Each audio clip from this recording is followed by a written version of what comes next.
So God has given some ministries. The ministries are clear here. One of the ministry is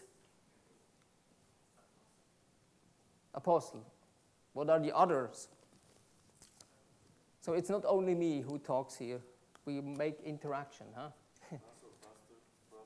Pastor, prophets, teacher, evangelists.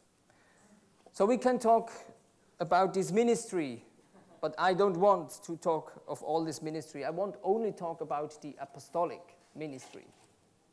So in the last day, we started to give principles about apostolic work.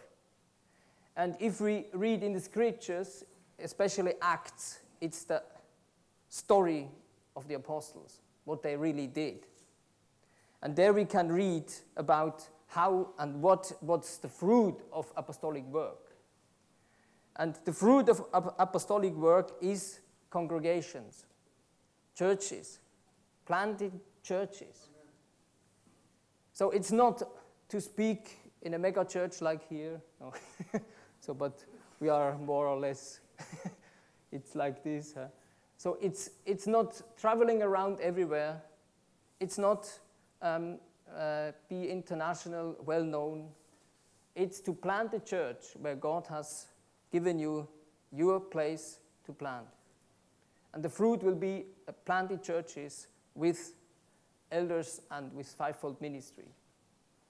So if we talk about, and if I talk about apostolic ministry, I mean this. And this is important for the new ones to see. We talk about this and not about other things. And so we had a beginning on Tuesday night, and then yesterday we had Thursday night, yeah. And then we started yesterday talking about apostolic teams.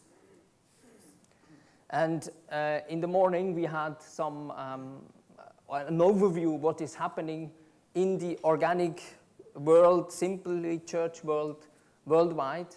And so then we had to find out who is in which position or which branch that is really going on worldwide.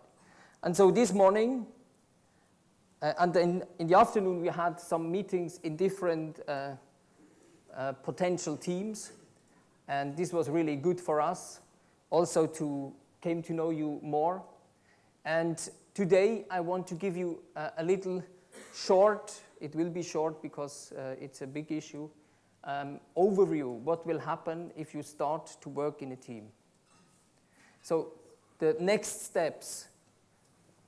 And I hope that this is also for the new ones, not too difficult to come in, because you can then talk to your friends and then ask them, what do you feel about this, and why do you do this, and so then you are in.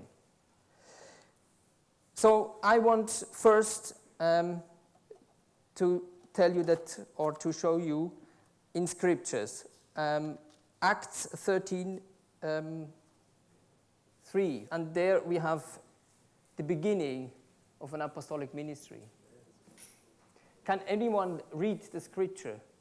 Then, having fasted and prayed and laid hands on them, they sent them away. Yes. Who? Paul and Barnabas. Right. So this is a beginning of the first trip when they went out. They were fasting and praying, and then it was clear they sent them out to the work that God has given to them. Where did these two guys go first? Cyprus. They went to Cyprus. Why? It's close. Yes, it's close, but Barnabas was from Cyprus. good. Barnabas was from Cyprus. So it was very clear that we start there where we came from. Because we know the people, we know the culture, so let's go there. And afterwards they make a trip and went to different parts. And this is a team. Is this the whole team? There were Barnabas and Paul. It was a planting team. It was like the spies going up into the land, wasn't it? Yes, A starting team. a starting team. But only these two guys. John assisted them. Yes. What is the term we find in scriptures? John Mark was a he was a helper. He was a helper. So it's possible to have some helpers.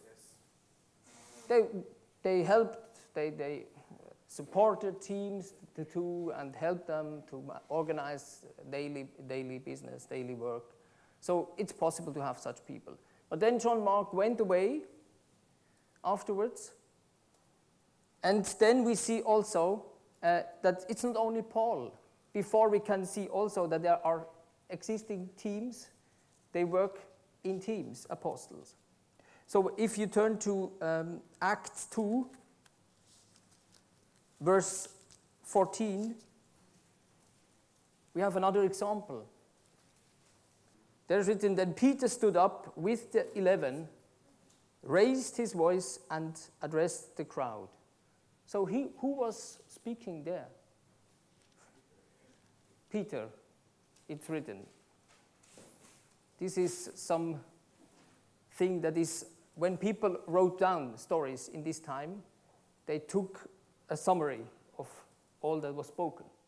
So here is written that Peter stood up with the 11.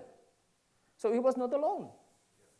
So there was a team, 11, 12 people, they were standing, and then they started to, I think they all started to preach.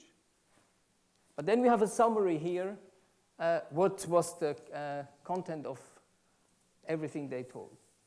But it's clearly here, Peter was not working alone. He was with the 11. Afterwards we have Paul and Barnabas. After Paul and Barnabas, it turns. You know the story? God wanted to multiply this little team, so there was a conflict. God can use such things to multiply the team, to reproduce. So there were two teams. Barnabas took this John Mark and went to Cyprus. And Paul took Silas and started again. And what I want to show you is that church planters always works in teams. You can't find any church planter or apostles in Acts which is not working in a team. Sometimes some of them, he goes in another city and waits there, or he starts anew, but he waits for the other people who comes after him. Like Timothy or Titus, they finish the work and then they come later on and join the team. So apostolic ministry is always, always, always in teams. And this is really important because the devil doesn't like apostolic teams. Because if you are called to be church planting and you work alone, he tries to kill you, your family, to split everything, to kill your ministry, to do anything to stop you to doing such crazy things. So this is the important issue why it's really necessary to have a team.